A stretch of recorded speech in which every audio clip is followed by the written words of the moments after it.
ഇത് കടയിരിപ്പ് മഴുവന്നൂർ റൂട്ടിലാട്ടോ ഈ അപകടം നടന്നിരിക്കുന്നത്.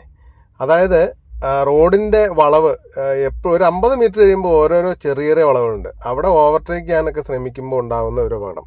അതായത് ഒരു ബസ്സുമായിട്ട് ഇന്നലെ ഇടിച്ചു. ബസ് മാക്സിമം ഒതുക്കിയിട്ടുണ്ട്. ഒരു മതിലൊക്കെ ചെറുതായിട്ട് ഇടിച്ച് നിർത്തിയിട്ടുണ്ട്. അപ്പോൾ ഇതോടൊപ്പം തന്നെ പറയാനുള്ളത്, ഈ കാഴ്ച മറയ്ക്കുന്ന കാടുകൾ, ഈ വളവിലുള്ള കാടുകൾ എത്രയും പെട്ടെന്നൊന്ന് നീക്കം ചെയ്യണമെന്ന് അധികാരികളോട് ആവശ്യപ്പെടുകയാണ് കേട്ടോ.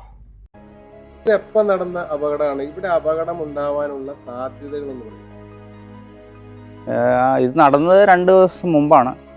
അതായത് രാവിലെ 8:30 ഈ സ്കൂൾ ബസ്സിൻ്റെയും കമ്പനിയിൽ, ഇവിടെ അടുത്തുള്ള 2-3 കമ്പനിയിലേക്ക് പോകുന്ന ആൾക്കാരുടെയൊക്കെ സമയത്തിൻ്റെ വെച്ചുകൊണ്ട് വളരെ സ്പീഡിൽ വണ്ടി പോകുന്ന ഒരു പ്രശ്നമാണ്.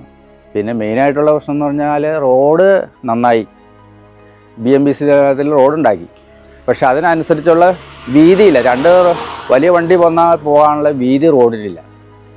പിന്നെ മഴുവന്നൂരിൽ നിന്ന് വരുന്ന ആ വഴി കയറി വരുന്ന വലിയൊരു കയറ്റമാണ്. ആ കയറ്റം കയറി വരുമ്പോൾ ലോഡുള്ള വണ്ടി വരുമ്പോൾ വളരെ സ്ലോയിൽ പോകും. അപ്പോൾ ഓവർടേക്ക് ചെയ്യാൻ അവർക്ക് പുറയിൽ വരുന്ന വണ്ടിക്കാർക്ക് സൗകര്യമില്ലാത്തതുകൊണ്ട് കയറി വരുമ്പോഴത്തേക്കും ഒരു വളവാണ്.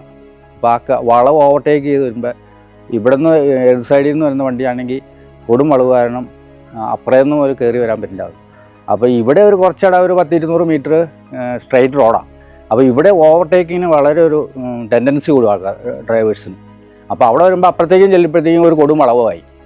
അപ്പോൾ അതൊരു വലിയ പ്രശ്നമാണ്. അതാണ് ഇവിടെ ഒരു 2-3 ആക്സിഡൻറ്റ് ഉണ്ടാകാൻ കാരണം. അതുപോലെ ഈ കാട് 2 സൈഡിൽ റോഡ്, 2 സൈഡിൽ കാട്, അത് വൃത്തിയാക്കാണ്ട് അല്ലെങ്കിൽ വെട്ടാണ്ട് ഒരു വിഷൻ അവിടെ നിന്ന് കിട്ടുന്നില്ല. ഈ വളവ് തിരിഞ്ഞു ചെല്ലുമ്പോൾ കാട്, അതാ അടുത്ത പ്രോപ്പർട്ടിയിലെ വളവിലാണ് ഈ കാടും കാണുന്നത്. ഈ കാടിലെ ചപ്പൊക്കെ വളർന്ന് റോഡിലേക്ക് വരെ കയറി നിൽക്കുന്നുണ്ട്. അപ്പോൾ ഒന്നാമത് വീതി വളവാണ്. അപ്പോൾ അതിൻ്റെ പുറമെ ഈ ചപ്പും കൂടെ വളർന്ന് നിൽക്കണ കാരണം വിഷം കിട്ടില്ല ഡ്രൈവേഴ്സിന്. അപ്പോൾ അതാണ് മെയിൻ പ്രശ്നം.